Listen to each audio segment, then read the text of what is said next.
Monsieur le Président, Oui. vous savez mieux que moi que l'armée a pour principe directeur l'ordre et la discipline. Oui ou non? Tout à fait. La déontologie est enseignée. Oui ou non? Oui. Alors, est-ce que dans la formation, on ne contribue pas à l'éducation de cet homme en uniforme? C'est ce que je vous ai dit. J'ai dit que chaque individu, chaque citoyen vient avec une éducation de base.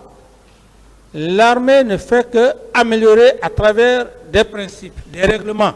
Voilà. Alors, s'il y a des militaires ou des citoyens qui vont à l'encontre du règlement, c'est dans ce contexte qu'on parle d'indiscipline. Voilà. Et l'indiscipline est sanctionnée.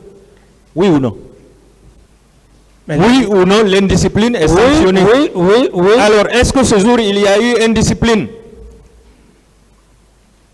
Est-ce que le 28 septembre, il y a eu indiscipline de la part de votre garde? Mais j'ai été clair ici, maître, sauf que vous voulez que nous reprenions encore... Est-ce qu'il y a eu indiscipline? Bien sûr, oui, il y a Est-ce eu... que cette indiscipline a été sanctionnée par vous? Je l'ai dit haut et fort que j'avais pris des dispositions et ces dispositions prises n'ayant pas escompté les résultats, du moment que les résultats n'ont pas été escomptés, je me suis référé à la justice. Monsieur le Président, vous savez que il existe des sanctions administratives, des sanctions disciplinaires et des sanctions judiciaires, oui ou non? J'en ai déjà parlé de ça. Voilà. Vous n'avez entrepris aucune sanction administrative, aucune sanction disciplinaire. Est-ce que le peuple peut vous croire avec ça? Vous aviez pris des dispositions. J'en ai déjà suffisamment parlé, mais je ne vais plus revenir à la discussion. Je passe. Alors, le 28 septembre 2009, entre le général Sekouba Konaté, le feu général Mamadouba Toto Kamara et le lieutenant Aboubakar Sidiki Diakité dit Toumba, et vous-même, à qui le massacre a profité, Monsieur le Président?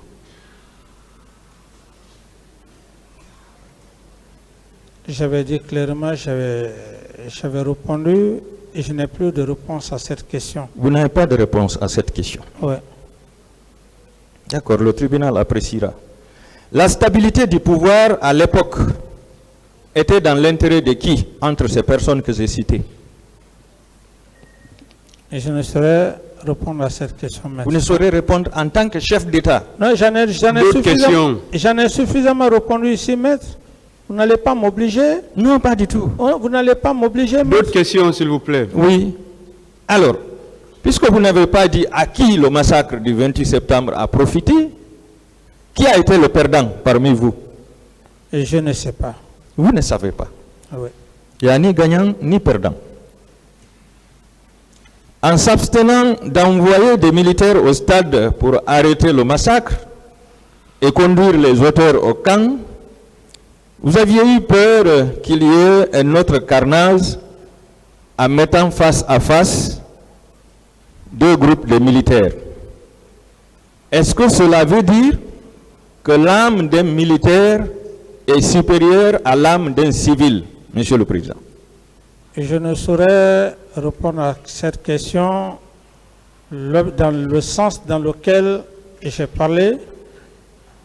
J'ai dit il ne faudrait pas qu'il y ait ce jour encore d'autres dégâts collatéraux. L'âme d'un civil, l'âme d'un militaire, ce sont des êtres humains. Je demande si l'âme d'un militaire est supérieure à celle d'un civil. C'est la question. Non. Non. Est-ce que cela veut dire que ça a été un plaisir pour vous, puisque vous n'avez envoyé aucune force d'interposition pour arrêter le massacre? Est-ce que ça a été un plaisir pour vous de voir des militaires lourdement armés, avec des armes de guerre, face à une population civile totalement désarmée pendant une manifestation pacifique? Non, pas un plaisir. Ça n'a pas été un plaisir. Oui. Est-ce que le règlement militaire autorise les militaires, les gendarmes et les policiers d'aller avec des armes de guerre et de massacrer une population qui est en train de manifester pacifiquement? Non. Non. Est-ce que la déontologie militaire permet le contact physique entre militaires et civils lors d'une manifestation? Non. Non. Au cas où il le faisait, quelles dispositions devraient être prises? Reprenez la question, maître. J'ai dit bien, Oui. puisque vous avez dit, Oui. il n'est pas permis aux militaires, aux gendarmes et aux policiers d'aller avec des armes de guerre en contact avec une population civile Oui. et de tirer sur eux. Oui. Vous avez dit qu'il n'est pas permis. Et que la déontologie ne permet pas aux militaires d'être en contact physique avec des civils pendant une manifestation. Oui. Vous avez dit non. Oui. Alors, et s'il le faisait, donc il violait le règlement militaire et la déontologie militaire, quelles dispositions devraient être prises? Si l'on fait ceux qui sont partis et que le règlement ne le dit pas, doivent être poursuivis par la loi. Est-ce que, selon vous, Monsieur le Président, un homme normal qui a toutes ses capacités mentales pouvait commettre un tel massacre et de tels cas de viol? Non. Non. Alors, est-ce que vous pouvez nous dire quel est le type de drogue que vous aviez donné à votre garde pour se permettre d'aller commettre ce massacre? Je n'ai jamais donné d'ordre à qui que ce soit. Et durant ce procès, à date d'aujourd'hui, personne n'a dit que je lui ai donné des ordres, des instructions. Personne n'a dit devant la cour. Je ne parle pas d'ordre, Monsieur le Président. Oui, vous Je parlez. suppose que, puisqu'un homme normal ne peut pas commettre ce genre d'actes... Il a déjà répondu. Non, il parle d'ordre. Posez d'autres questions. Monsieur le Président, lui, il a répondu par rapport aux ordres. Moi, je parle de drogue. Je suppose que les gens étaient drogués ce Est-ce que jour. vous avez donné, s'il vous plaît, Voilà. Aidez-moi, Monsieur le Président. Non. est-ce que vous avez donné la drogue à ces militaires ce jour pour aller perpétrer ces événements-là au stade? Non. D'autres questions? Sachant que la Sobragui était à votre disposition, combien de tonnes de vin vous aviez donné à la garde ce jour pour être prêt afin d'aller commettre ce massacre? Maître, quand on est devant un tribunal criminel, il ne faut pas rire, sinon j'aurais vraiment ri par rapport à cette question. Sobragui ne relève pas de moi. Ceux qui veulent boire ou avoir des casiers, ils sont libres d'aller à Sobragui. Ce n'est pas à moi de prendre de la bière donnée aux hommes, maître. Monsieur le Président, Oui. il a été révélé qu'au temps du CNDD, la Sobragui fournissait à vos hommes une bonne quantité d'alcool. Et d'ailleurs, après le CNDD, la Sobragui avait voulu intenter une action en justice contre l'État pour se faire payer. Parce que vous devriez la somme de 8 milliards et quelques à la Sobragui. Et il a été révélé que la nuit du 27 au 28, les hommes se sont saoulés toute la nuit jusqu'au petit matin. Il y avait des camionnettes de... Question maintenant, s'il vous plaît. Est-ce que vous avez contribué à ça, Monsieur le Président? Non, maître. Vous n'avez pas contribué. Vous avez répondu à une question posée par Maître Bombi Mara ici.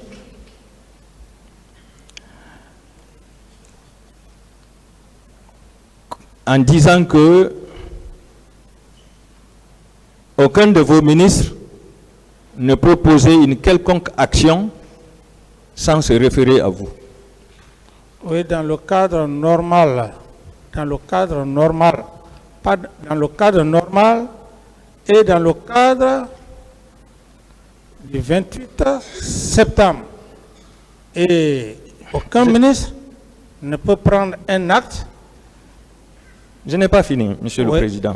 Posez votre question. Et pour corroborer ça, tout le monde avait vu votre réaction contre votre Premier ministre lorsque ce dernier avait rencontré la direction des mines de, comment on appelle, la société de mines qui se trouve à Cancan, celle qui extrait l'or. Tout le monde avait vu votre réaction. Vous êtes allé jusqu'à dire que le Premier ministre n'était pas culotté pour entretenir la question. Alors, est-ce que cela veut dire, Monsieur le Président, que les actes posés par vos ministres au stade le 28 septembre, ces actes ont été précédés de votre accord? Non. Je veux parler du ministre Pivi et du ministre Tcheboro. Est-ce que cela veut dire que vous aviez donné votre accord pour qu'ils partent au stade commettre les actes qu'ils ont commis? Et avant de répondre à votre question, j'estime que moi j'ai du respect pour mon Premier ministre. Et il y a des termes, il ne mérite pas. Et donc, si vous voulez parler des faits qui font trait aux événements du 28 septembre, j'estime que c'est bien, mais aller dans un autre sens, maître, je suis vraiment désolé. Et par rapport à votre question... D'accord. Non. Non. Oui ou non, vous aviez prévenu M. Sidi Touré qu'il serait responsable de tout ce qui adviendrait au stade? J'ai suffisamment parlé de ça, je n'ai plus de réponse à cette question, maître. Alors, en tant que patriote honnête et sincère, pourquoi vous n'avez pas dit à M. Sidia cette nuit-là, attention, il y a un massacre qui est prévu là-bas, je voudrais que vous informiez à tous vos collègues des forces vives de ne pas aller pour sensibiliser la population? Pourquoi vous avez caché la vérité à M. Sidi Touré ce jour qu'un massacre allait se perpétrer au stade? Oui, maître, puisque je ne suis pas Dieu pour savoir ce qui peut se passer, même au sortir d'ici, ou tout au moins, c'est seul Dieu qui sait ce qui peut se produire. Donc, par conséquent, je n'ai pas de réponse à cette question, maître. D'accord. Puisque vous n'aviez pas répondu sur la menace que vous aviez faite à M. Sidi Touré, est-ce que vous savez que vous avez sciemment mis à exécution cette menace dans la journée du 28 septembre? Non. Non. Est-ce que c'est à cause de cela que vous avez envoyé le ministre Tcheboro pour protéger les leaders, certains leaders politiques en guise de sapeurs-pompiers? Je n'ai jamais envoyé ni ordonné le colonel Tcheboro. Le colonel Tcheboro, il a été très clair ici. C'était dans le but de sensibiliser, et comme il avait toujours l'habitude de le faire, Donc, sa mission au stade, je n'avais pas besoin de lui donner des ordres. Vous avez apprécié, comment dirais-je, ce que le colonel Tcheboro a fait au stade en disant qu'il était allé pour sauver les leaders politiques. Est-ce que vous appréciez de la même façon le lieutenant Toumba Diakité qui a dit aussi qu'il était allé au stade pour protéger certains leaders politiques? Ouais, vous savez, maître, à ce niveau, moi je me suis fié aux déclarations des leaders et par rapport à ces déclarations, parce que c'était à chaud. C'était à chaud. Et si j'ai apprécié le colonel Tcheboro, je l'ai apprécié non seulement la déclaration faite par Feu Jean-Marie Doré, une déclaration où lui-même il avait vécu. Ensuite, dans leur narration de part et d'autre, où M. Toumba a dit clairement qu'il a vu M. Selou Dalin couché. Il a dit il pensait qu'il était déjà mort. Le simple fait qu'il est resté auprès de cet homme et le simple fait qu'il n'a pas trouvé la mort, le simple fait que Feu Jean-Marie Doré n'a pas trouvé la mort, ni aucun leader, lesquels il les a sauvés, c'est en ce moment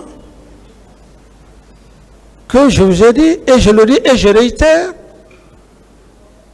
parce que Jean-Marie Doré, Feu Jean-Marie Doré, paix à son âme, a dit clairement, nous t'étions le colonel Tcheboro. D'accord.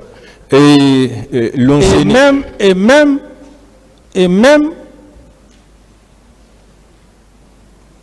le Premier ministre, M. Selou Dalin, si ce jour Tcheboro n'était pas là, arrêté,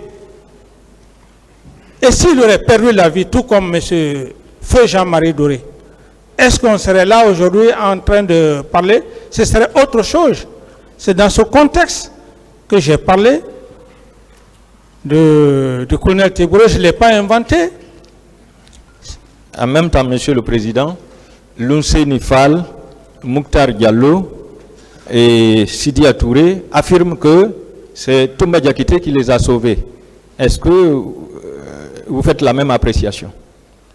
Moi, ici, je ne rentrerai pas dans les appréciations. Et les appréciations, c'est à la cour d'apprécier. Je suis un accusé, je n'ai pas besoin de faire l'appréciation de tout le monde. Si ça me plaît, je donne l'appréciation. Si ça ne me plaît pas, je laisse soin à la cour de faire l'appréciation. Je ne suis pas un juge. Est-ce que ça vous Moi-même, je suis jugé ou je dois être jugé. Est-ce que ça vous plaît de donner l'appréciation? Je peux le faire, tout comme je peux ne pas le faire. J'ai ce droit de le faire. Tout comme je peux ne pas le faire. D'accord. Vous avez fait le 2 poids 2 mesures. Il n'y a pas de problème.